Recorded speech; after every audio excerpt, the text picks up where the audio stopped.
And as we mentioned, we are potentially just 24 hours away from a government shutdown if Republicans and Democrats don't agree on a spending bill. So if the bill doesn't pass and the government goes into shutdown mode, it could impact your day-to-day life, including travel. So this morning, we want to bring in CBS News correspondent Chris Van Cleve. He's live for us this morning at Denver International Airport. And Chris, first off, thank you so much for joining us this morning. But first question for you, how would a government shutdown impact air travel?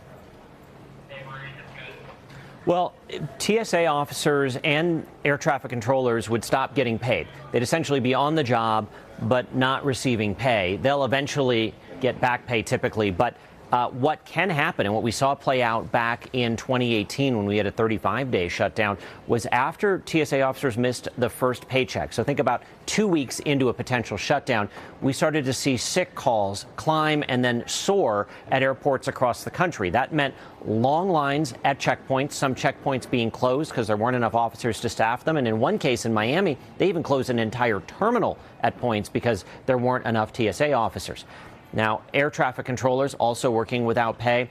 About 30 days into that shutdown, air traffic control sick calls started to climb, and particularly in the New York City area, it caused major disruptions shortly before the shutdown was ended. Also, air traffic controllers, there's a shortage of them.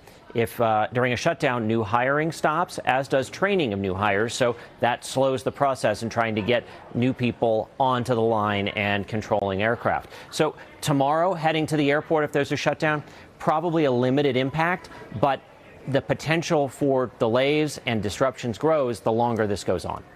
So, Chris, I know you're in Denver, but let's talk locally here in North Texas. We've got DFW International. We've also got Love Field. So how could they potentially work to mitigate those problems and respond to a shutdown?